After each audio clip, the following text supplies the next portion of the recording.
श्री डिम्पला जी हमारे साथ हैं, जो एक लाइफ कोच भी हैं, एंटरप्रेन्योर भी हैं। डिम्पला जी, आपका एक्सपीरियंस क्या कहता है, चूंकि आप भी बहुत सारे लोगों से इंटरेक्ट करती हैं, क्या इस तरीके की सोच की आगे जाके फैमिली कैसे चलेगी, फैमिली एक्सपेंड करनी है तो भी समय चाहिए, फिर अब इम्बैलेंसेस हो रहा है, तो ये जो फाइंडिंग्स निकल रही है क्या ये उस तरफ इशारा कर रही है कि एक बार फिर से उस तरीके की सोच डेवलप हो रही है?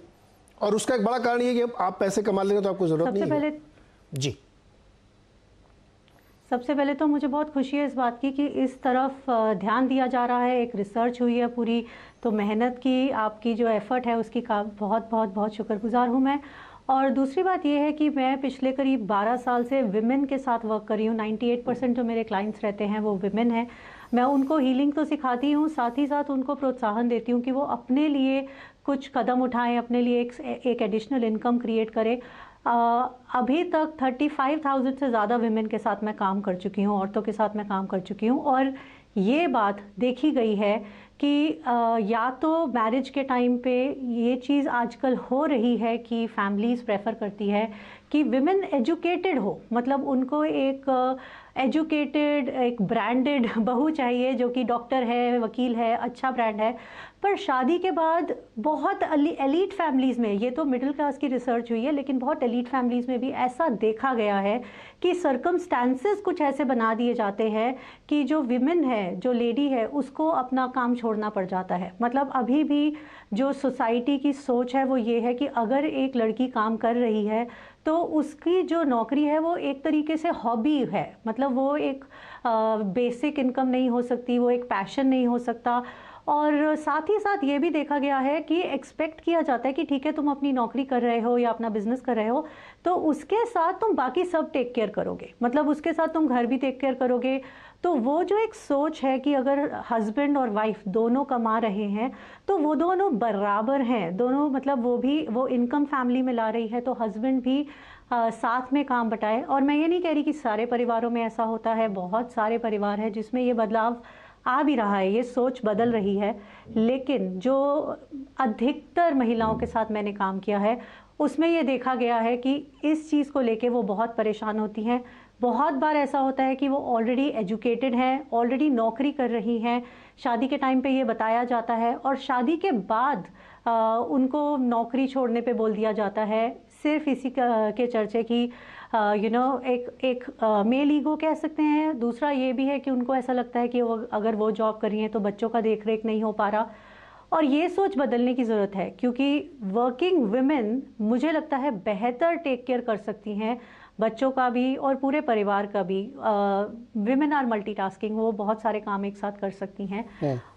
तो ये अच्छा है कि इस रिसर्च के दौरान ये चीज़ बाहर निकल कर आ रही है ताकि इसके ऊपर ध्यान दिया जाए, इस पे बातचीत की जाए और पूरे समाज में इस सोच को बदला जाए कि अगर हमें एक कामकाजी बहू चाहिए या एक वाइफ चाहिए जो एजुकेटेड है तो उसकी जो सोच है, उसके इरादे हैं, उसके सपने हैं, उस पे भी ध्यान दिया जाए। श्री डिम्पला, क्या आपको इंटरेक्शन के दौरान या चैनल चेक या प्रैक्टिकल नॉलेज के दौरान ऐसा भी देखने को मिला है कि वर्किंग वीमेन और इनके बीच में क्लैशेस ज़्यादा है, तो जो मैरिज नामक इंस्टीट्यूशन है उसमें दरार आने लगी है? ऐसा है क्योंकि क्या होता है, अगर एक औरत जिसने इतने साल लगाए हैं अपनी पढ़ाई में, फिर अपनी काबिलियत बढ़ाने में, अपने प्रोफेशन के अंदर, और इतना मेहनत करने के बाद जब उसको ये कहा जाता है कि वो अपना प्रोफेशन छोड़ दे या फिर उसको प्रोफेशन कंटिन्यू करना मुश्किल कर दिया जाता है उसके लिए, तो वो एक ऐसे लेवल पर आकर खड़ी हो जाती है कि उसको अपनी शादी या अपने प्रोफेशन में से एक को चुनना ज़रूरी हो जाता है। और आज के समय पे मैं देख रही हूँ बहुत सारी ऐसी महिलाएं हैं जो अपनी खुद की जो सपने हैं, अपना प्रोफेशन, अपना पैशन है, उसको चुनने लगी हैं। तो वो बदलाव आ रहा है और ये बहुत मतलब ज़रूरी है ताकि इससे एक बैलेंस क्रिएट हो, लोगों को भी ये रियलाइजेशन हो कि नहीं, अगर हमने इनका साथ दिया तो सारी चीज़ें ठीक से मैनेज हो सकती हैं, अगर हमने नहीं दिया तो चीज़ें बिखर जाएंगी, तो शादी बिखर जाएगी। तो ये शादियों में डेफिनेटली इस चीज़ पे जो हस्बैंड वाइफ मिलकर एक दूसरे को समझकर एक दूसरे को प्रोत्साहन देते हैं अपने अपने पैशन और प्रोफेशन को बढ़ाने के लिए, वही शादियां बरकरार रहती हैं आज के समय में। बाकी शादियां हम देख रहे हैं समाज में जो बिखरती हुई दिख रही हैं, टूट रही हैं। ये बहुत बड़ा पॉइंट है, मैं इस पे आगे आऊंगा। बहुत इंपॉर्टेंट पॉइंट आपने कहा है बिल्कुल। कि चॉइस का अगर मामला है तो महिला कंप्रोमाइज करे, पुरुष नहीं करेगा। डॉक्टर रंजना, यही तो इस रिसर्च के साथ सेंट्रल पॉइंट है कि महिला के पास जॉब और घर ये सब मैनेज करने का ठेकेदारी लिख दी गई समाज की तरफ से, आप ही करो, और आपको एक चूज करना तो आप नौकरी छोड़ दो। ये कौन सा एक नई, मतलब मैं ये कहना चाह रहा हूँ कि समाज में ऊपर ऊपर तो बड़ा दिखता है कि बहुत पढ़े लिख गए हैं, बड़े अच्छी जॉब्स करने लगे हैं। मैं भी पर्सनली ऐसे लोगों को जानता हूँ जो बहुत पढ़े लिखे हैं, बहुत अच्छी जॉब में हैं, लेकिन उनकी वाइफ को नौकरी छोड़नी पड़ी सिर्फ बच्चे पालने के लिए। ये डेवलपमेंट अच्छा नहीं है। देखिए नीरज जी, जो कल्चर है हमारा उसमें ना तो जॉइंट पेरेंटिंग का कोई इस समय नॉर्म बना है कि नहीं, दोनों लोगों को, मतलब बच्चा है तो सिर्फ माँ पालेगी, वही सब कुछ करेगी उसके लिए, और उसके पीछे वो अपनी कैरियर को कॉम्प्रोमाइज करेगी, अपनी जॉब छोड़ के सारा समय वही करेगी, तो फिर निश्चित तौर पर वो शादियां इम्बैलेंस है। और अगर टूट नहीं रही है तो उनमें टेंशन बहुत ज्यादा है, इसमें कोई दो राय नहीं है। क्योंकि पढ़ी लिखी लड़कियां अपना कैरियर, अपनी फ्यूचर, अपना भी मैं भी कुछ हूँ, एक अपनी इमेज, अपनी पर्सनालिटी, अपना सोच बनाती हैं और उसके हिसाब से वो चलना चाहती हैं। अगर उन पर दबाव डाल के उनसे उस रास्ते से उनको हटा दिया जाए तो निश्चित तौर पर उसका टेंशन, उसका खामियाजा पूरे परिवार में एक टेंशन के जरिए होता है। वायलेंस, डोमेस्टिक वायलेंस का एक बहुत बड़ा कारण ये भी बन जाता है। दूसरी बात ये है कि जॉइंट पेरेंटिंग के अलावा शेयर्ड इनकम एक बहुत जरूरी, और 4 से 7 लाख वाले में, और इसमें जो मैंने देखा कि काफी सारी रूरल बैकग्राउंड के मेजॉरिटी जो है वो रूरल है, अर्बन कम है। जो आपने भी डेटा सामने दिखाया उसमें परसेंटेज वाइज रूरल लोगों की, मेन का ज्यादा डेटा है, अर्बन कम है। तो गांव के स्तर पर, या ये कहें कि हमारे कल्चर में ग्रामीण जो लोग हैं वो अभी भी अपनी पत्नी को उसी रूप में देखना चाहते हैं कि परिवार में बच्चों की परवरिश करे, वो घर का खाना बनाए, वो सब कुछ करे। तो शायद वो मानसिकता भी बदली नहीं है। लेकिन अर्बन कॉन्टेक्स्ट में मैं समझती हूँ कि निश्चित तौर पर अब इस बात की स्वीकृति बढ़ी है। मैं मतलब वही कहना चाहती हूँ, बढ़ी है कि औरतें काम करें, जॉइंट इनकम हो हमारी। लेकिन जॉइंट इनकम के साथ साथ अभी हमारे पैनलिस्ट ने कहा कि वो काम को शेयर नहीं करना चाहते, कुछ काम को शेयर नहीं करना। अभी देखिए कोविड के दौरान पर इतनी सारी औरतों की नौकरियां चली गई हैं, उसके पीछे कारण यही है कि उनको, वो नौकरियां कर रही थी, उनकी इनकम अच्छी थी, लेकिन घर से काम करना असंभव बात थी उनके लिए, बड़ा मुश्किल था। क्योंकि बच्चे भी साथ में हैं, परिवार के बुजुर्ग भी साथ में हैं, बीमार भी लोग हो रहे हैं, और सबको देखने का जिम्मा किसका? औरत का। पुरुष उसमें हाथ नहीं बटाता है। तो ये जो हमारा कल्चरल कॉन्टेक्स्ट है, इसके अंदर मुझे लगता है कि महिलाओं के प्रति जो हमारी मानसिकता है, एक तो वो बदलनी चाहिए, बदलेगी, और औरतें उसको पुश कर रही हैं। मैं नहीं मानती कि हर लड़की इस बात के लिए तैयार है कि सारा पढ़ लिख के अब वो खाली घर में बैठे, नहीं तैयार है इसके लिए लड़कियां।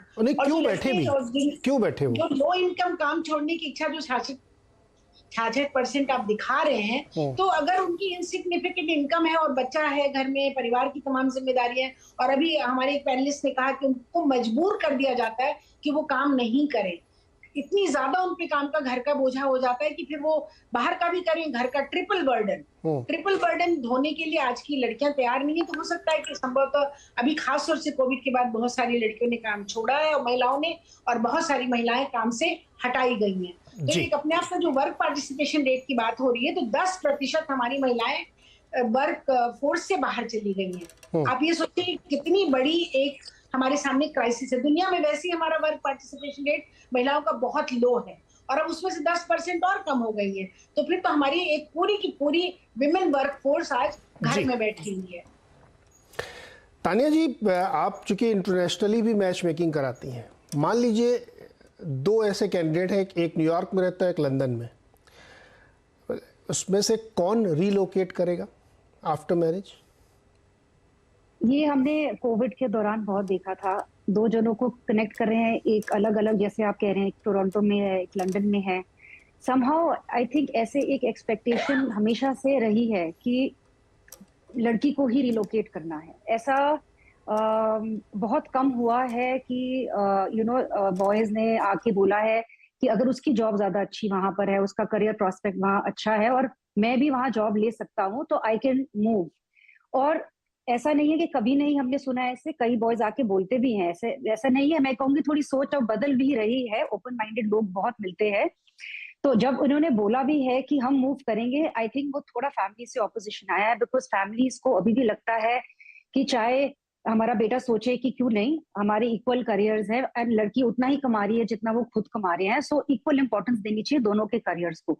अगर वो खुद ऐसी सोच रखे तो आई थिंक थोड़ा सा फैमिली से प्रेशर आता है कि मूव तो गर्ल को ही, लड़की को ही करना चाहिए, जहां तुम्हारा बेस है वहीं पे आना चाहिए। और ऐसे हमने और भी जगह देखा है जो बहुत वेल एजुकेटेड गर्ल्स पीएचडी तक पढ़ी हुई हैं, अच्छी अच्छी अपनी जॉब्स कर रही हैं आउटसाइड द कंट्री, यूरोप में, अमेरिका में, कनाडा में।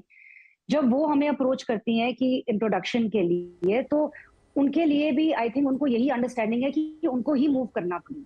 सो एंड कई बहुत कम लोग आके बोलते हैं कि अगर आप हमें ऐसा कोई मैच ढूंढ के दे सकते हैं जो यहाँ मूव करे जहाँ हम हैं। So I think when they share that, तो थोड़ा डेफिनेटली हमें लगता है कि ये लिमिटेशन है, क्योंकि इतना ओपन माइंडेड अभी for families also to support the boys who are open minded. I would say ऐसा नहीं है, आई फील हमारे यंगस्टर्स का माइंड ओपन हो रहा है, बट अगेन फैमिली सपोर्ट के साथ।